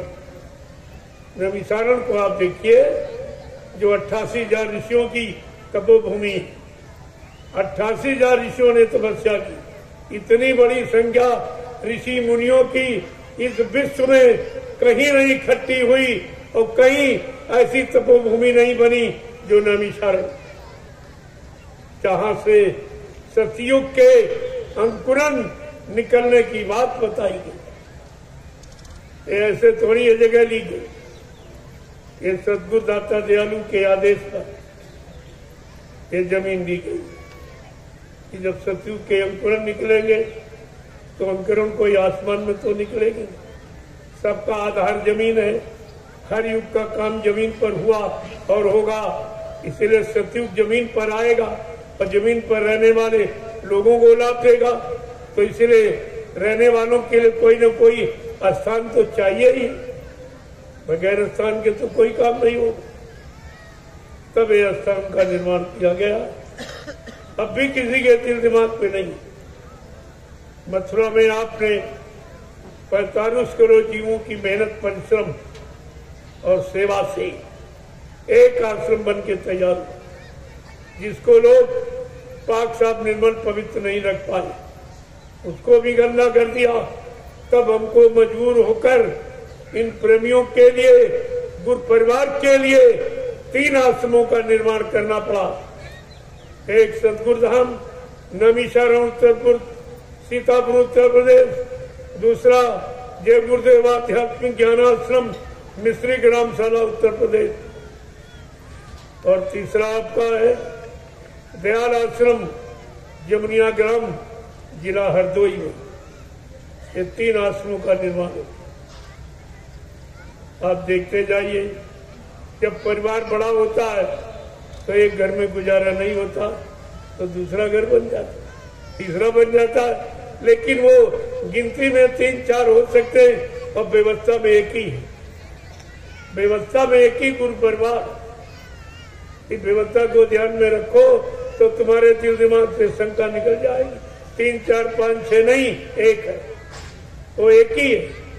और एक ही गुरु परिवार की व्यवस्था को सुदृढ़, मजबूत और सुख शांति से रहने के लिए तैयार किया है।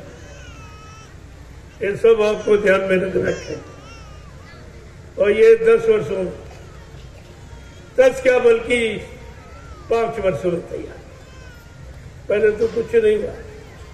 पहले तो लोग साथ में मेरे चलने में हिचकिचाते थे, डरते थे। इनके साथ में संगत नहीं है, इनके पास पैसा नहीं है और इनके पास कोई व्यवस्था नहीं है, तो मतलब यानी लोग मेरे साथ चलने में डरते थे। धीरे धीरे धीरे धीरे कभी 1000 जुड़े हट गए, 500 जुड़े हट गए, हटते रहे, जुड़ते रहे, हटते रहे, जुड़ते रहे। धीरे धीरे धीरे ये 4-5 साल में ये फुलवाड़ी आपके सामने में। ये तो भी कुछ नहीं है, लेकिन अब तो करोड़ों प्रेमी जाग गए, अपने गुरु की सच्चाई और बचनों की सच्चाई को समझ गए। अब वो बात नहीं रही। अब तो व्यवस्था बहुत आगे निकल गई। और धीरे धीरे आप देखते जाइए, ये नैमिषारण 88,000 ऋषियों की तपोभूमि एक दिन सबको बुला लेगी। ये सबको बुला, आप देखते जाइए धीरे धीरे कैसे कैसे काम किया जा रहा, बड़ी शालीनता के साथ। किसी का कोई अपमान नहीं है, किसी को कोई गलत शिक्षा नहीं दी जाती। बिल्कुल मतलब पारिवारिक जीवन में, सामाजिक जीवन, व्यवहारिक जीवन में आपको कैसे जीना, कैसे रहना, बस यही शिक्षा यहाँ इस तरह का कोई उद्देश्य नहीं निंदा, आलोचना, बुराई का कि आप इसकी निंदा, इसकी बुराई। इसलिए मैंने एक आपके सामने एक नया, एक नवीनतम भूमिका भारतीयता की, भारतीय शब्द की आपके सामने मैंने घोषणा 15 सितंबर 2023 मैंने ये घोषणा की है कि आप लोग अगर सच्चे भारतीय हो, सच्चे भारतवासी हो, सच्चे हिंदुस्तानी हो, तो आप अपनी सच्ची भारतीयता में आ जाइए, भारतीय वेशभूषा में आ जाओ, भारतीय सात्विक खान पान में आ जाओ, भारतीय हिंदी, हिंदुस्तान की हिंदी भाषा, संस्कृत भाषा जो तुम्हारे ऋषि मुनि महात्माओं के लेख की भाषा है, इस भाषा को अपना लो तो ये देश एकदम सुख शांति में आ जाएगा। वैसे इसमें सुख शांति कोई ला नहीं सकता। मैंने घोषणा 15 सितंबर 2023 मैंने बलिया जिला और आपका मऊ जिला और आजमगढ़ तीनों के बॉर्डर पर मैंने घोषणा की 15 सितंबर 2023 कि आप अगर सच्चे भारतीय हो और कुछ भारतीयता का तुम्हारे अंदर अंश खून है, अगर तुम असली हिंदुस्तानी हो तो अपने खान पान को अपना लो। तुम्हारे हिंदुस्तान का खान पान सबसे सात्विक, ये सच्चा, सबको बीमारियों से मुक्त रखने वाला, सबको लड़ाई झगड़ों से मुक्त रखने वाला, सब में प्रेम प्यार मोहब्बत सेवा दया सदाचार परमात्मा की यादगार माँ बहन बेटी बहू की परख पहचान कराने वाला है। आप इसको अपना लें, आपके लिए अच्छा रहेगा। हमारी भारतीय वेशभूषा कितनी सादगी, जिसको पहनने से हमारा मन शांत और दूसरा देखे उसका भी मन शांत होता है। वो है यानी कुर्ता, धोती, कमीज, पैजामा, पगड़ी और टोपी और लंगोटी, ये आपकी भारतीय वेशभूषा। इसको आप अपना लीजिए, देखिए आप में कितना सुकून, कितनी शांति पैदा होती, तुम्हारे मन में कैसे विरक्ति आ जाती, कैसे त्याग आ जाता, ये केवल इसी के द्वारा। और आपका जो खान पान है, जो भारतीय खान पान भारतवर्ष आर्यावर्त भारत खंडे यानी मतलब इसका जो खान पान है कि क्या है, सीजनल अनाज, सीजनल दालें, सीजनल सब्जियां, फल फूल मेवे, दूध मक्खन मलाई घी, इसको कहते हैं सात्विक आहार, सात्विक भोजन और भारतीय भोजन और भारतीयता का गुण लाने वाला भोजन।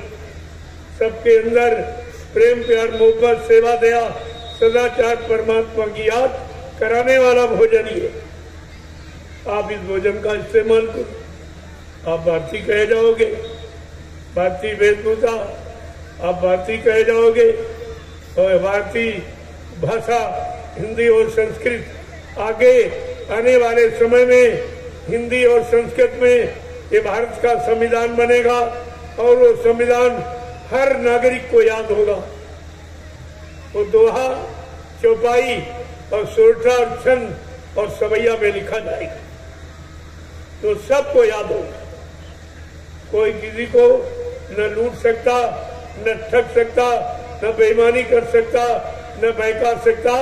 जब सबको संविधान कानून याद रहेगा तो कोई किसी को बहका नहीं सकता। आगे वो व्यवस्था, इसलिए मैंने भारतीय शब्द का प्रयोग किया है। भारतीयता लाने के लिए मैंने संकल्प लिया है और आपसे भी कहता हूँ, आप भारतवर्ष में रहने वाले जितने नर नारी हो, तुम कोई जात पाती को सब जात पात मिटा करके भारतीय शब्द में लय हो जाओ, भारतीयता में लय हो जाओ तो सच्ची सुख शांति का अनुभव आप परिवार समाज में करने लगोगे। ये सब लाभ आपको मिल जाएगा, तो आपको करना चाहिए। और ये विदेशी खान पान को त्यागी, विदेशियों को भगाने के लिए हमारे देश ने कितना नुकसान किया। कितने लोग मारे गए, कितनी माताएं निपुती हो गई, कितने बहनों का सुहाग लुट गया, तब ये देश आजाद। यानी भारत, हमारा भारत तब ये गौरवान हुआ, अपने आप को स्वतंत्र और आजाद कहलाने का अधिकारी बना। लेकिन प्रेमियों, वो आजादी कहने के लिए रह गई, लेकिन लोगों ने बर्बादी के कगार पर लाके खड़ा कर दिया अपने निजी स्वार्थ, लोभ लालच, मान सम्मान, अधिकार और पदों के लिए। वो आजादी को बर्बाद कर। लेकिन ऐसा नहीं है, सुख सदा रहता नहीं तो दुख का भी अंत है। ऐसा नहीं है, समय एक समान नहीं रहता, ये बदलता रहता है।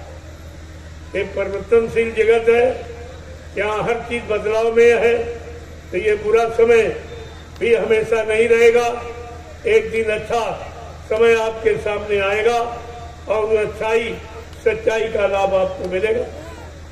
लेकिन किसी समय को लाने के लिए और किसी गंदगी को हटाने के लिए कुछ कष्ट उठाने पड़ते, कुछ परिश्रम, मेहनत करनी पड़ती, कुछ त्याग, तपस्या भी करना पड़ता, कुछ सुखों की तिलांजलि भी देनी पड़ती। ऐसे तो नहीं कोई चीज आती। तो आपके सामने तो ये रब रखा गया, और जिस महापुरुष ने ऐलान किया है वो कहता, केवल तुम निमित्त मात्र खड़े रहो, काम सब मैं करके दिखा दूं। आपको कुछ करना भी नहीं, केवल सही सच्चे रास्ते पर खड़ा रहना, भारतीय बनकर और भारतीयता का गुण अपने में लाकर आपको केवल खड़ा रहना। करने वाला इतना महान है, वो सब करके दिखा देगा। आप चिंता मत करिए, थोड़ा इंतजार और कर लीजिए, ये सब काम आपके सामने होकर दिखा दिया जाएगा करके। लेकिन उसका लाभ आपको जब मिलेगा, जब कुछ भागीदार बनोगे, कुछ थोड़ा बहुत यथाशक्ति आप भी देश और समाज की उन्नति, उत्थान, प्रगति के लिए कुछ आप भी करोगे। तो प्रेमियों, इसको ध्यान देना। जय गुरुदेव, जय गुरुदेव, जय गुरुदेव, जय गुरुदेव। नाम किसका? प्रभु का प्यारा नाम। अब आप लोग खड़े हो जाओ, खड़े हो जाओ प्रेमियों।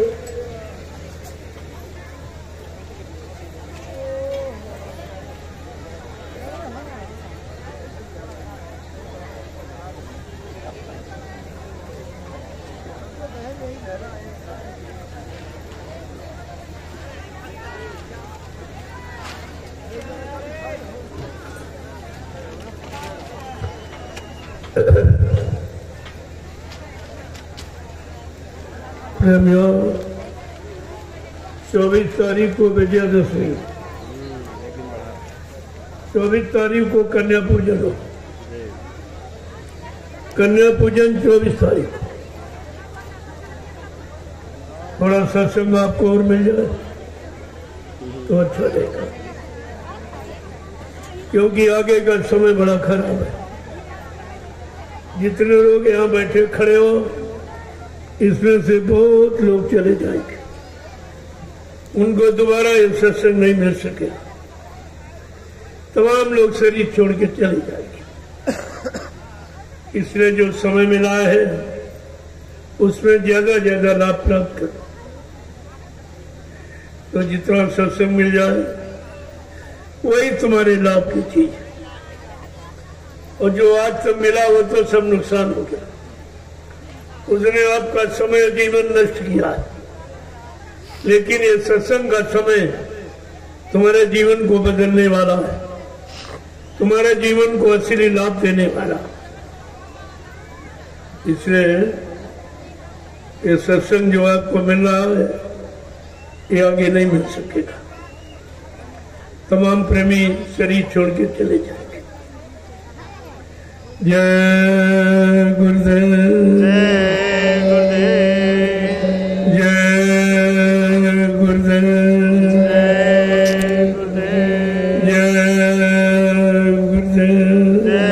जय गुरुदेव। नाम किसका? प्रभु का। जय गुरुदेव। नाम किसका? प्रभु का। जय गुरुदेव। नाम किसका? प्रभु का। प्रभु का प्यारा नाम। जय गुरुदेव। जोर से बोलो, सब मिल बोलो, बोलना होगा, अभी से बोलो, दुख दर्द हरेंगे, सब कष्ट मिटेंगे, सुख शांति भी देंगे, सबके दाता, सबके मालिक, प्रेम से बोले, ये नाम नहीं इंसान का, ये नाम है प्रभु का, ये काम नहीं इंसान का, ये काम है प्रभु का। प्रेमियों भी इंसानों के बस का काम नहीं था, चाहे राजनीति हो चाहे धर्म नीति। ये अब इंसानों, स्वार्थी, लोभी, लालचियों के बस की बात थी। ये हिंदुस्तान धार्मिक धरा, यहाँ धर्म के लिए भगवान राम को रावण से लड़ाई लड़नी पड़ी, धर्म के लिए भगवान कृष्ण को महाभारत करना पड़ा। ऐसे धर्म हंसी मजाक में नहीं आता, ऐसे मंदिर मंदिर मूर्तियां लगाने बनाने से धर्म नहीं आता। धर्म तो त्याग की मूर्ति है, त्याग करने से आता।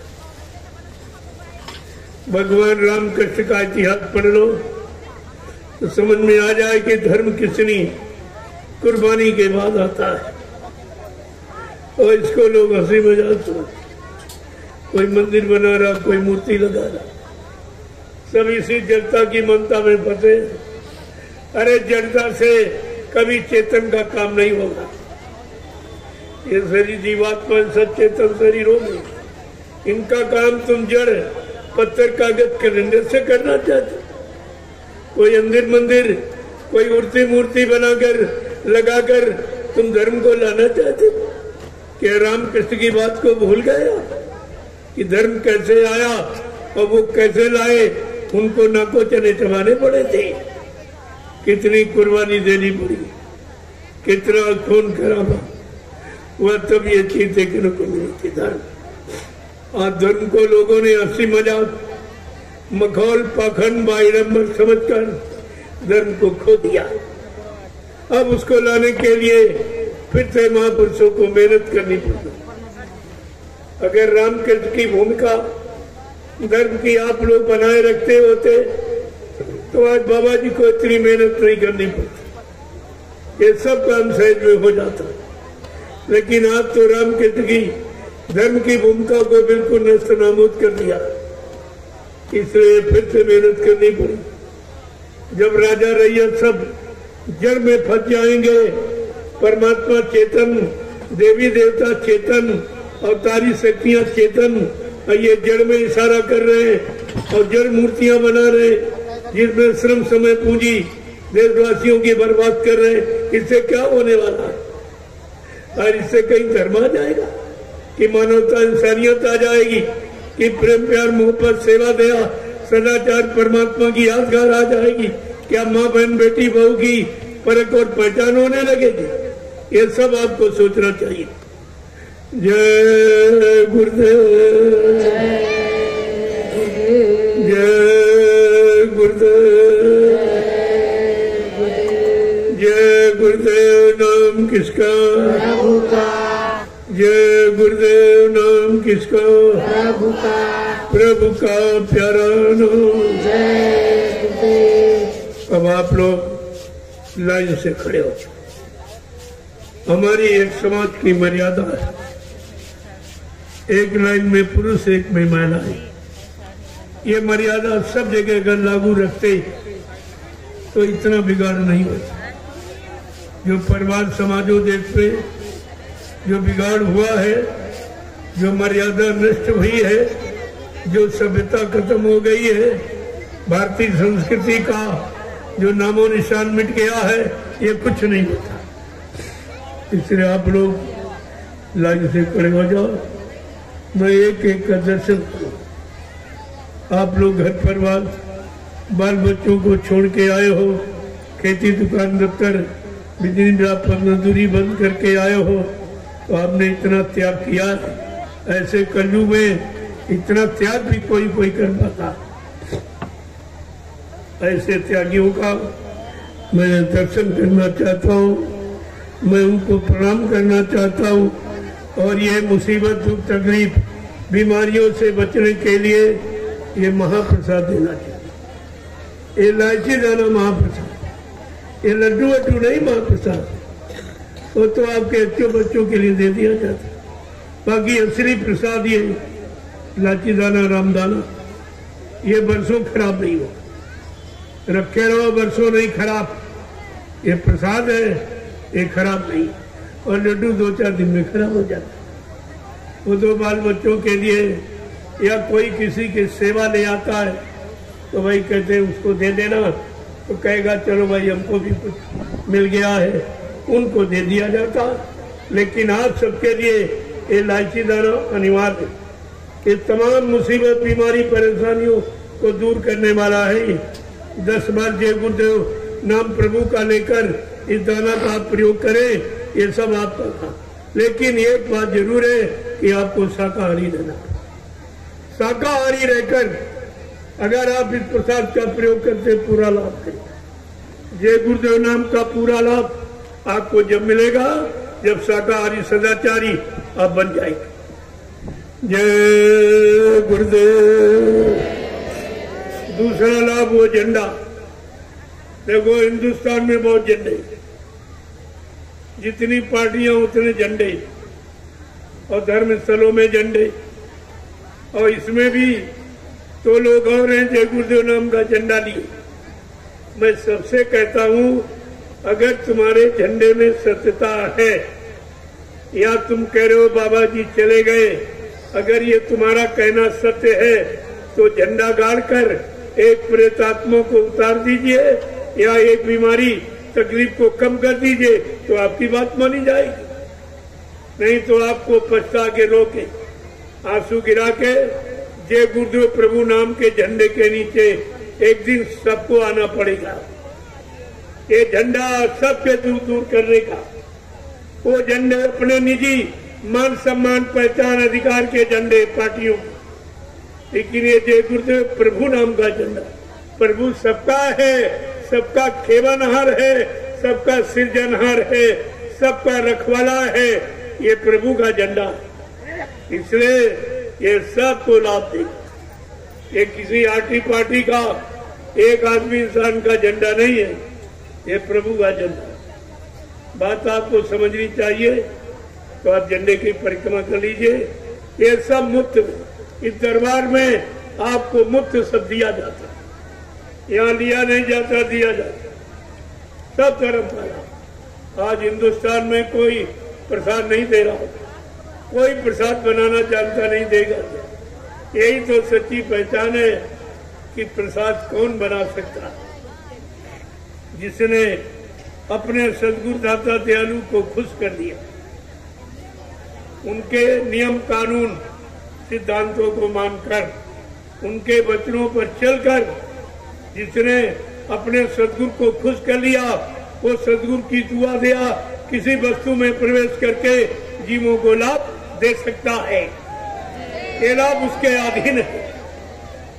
तो आपको तो खुलेआम कहा जा रहा, अगर कोई इस तरह बनाना जानता हो तो बना के दिखा दे। ये तो चैलेंज किया जा रहा कि हिंदुस्तान में प्रसाद कोई नहीं, और न कोई किसी ने आपको आज तक दिया। ये प्रसाद केवल दरबार में दिया। ये दुकानों पर प्रसाद मोल मिलता है, बांटता कोई नहीं, और दरबार में प्रसाद मुफ्त दिया जाता है। यही तो दरबार और दुकान की पहचान है। दरबार में सच्चे सद्गुरु के दुख दर्द मिटाए जाते हैं, दुनिया के सताए लोग जहाँ सीने से लगाए जाते हैं। ये ऐसा दरबार है प्रभु। जय गुरुदेव, जय गुरुदेव। दरबार की दूसरी पहचान कि सुबह 4:30 बजे घंटा बजता है, एक छोटी सी प्रार्थना, 1 घंटे सुमिरन ध्यान भजन ये करने के लिए कहा। शाम को 7:30 बजे अभी घंटा बजेगा, एक छोटी सी प्रार्थना, 1 घंटे सुमिरन ध्यान भजन। ये दरबार का काम दुकानों का नहीं है। और ये कहाँ होता था और कहाँ हो रहा, ये आपको पहचान खुद रखनी चाहिए। ये पहले कहाँ होता था, अब कहाँ हो रहा, ये तो सब तुम्हारे सामने हो रहा। कि आप भी नहीं समझ पाओगे तो कब समझो, क्या तो करके दिखाया जा रहा। जय गुरुदेव। चलो आप लोग लाइन से खड़े हो जाओ।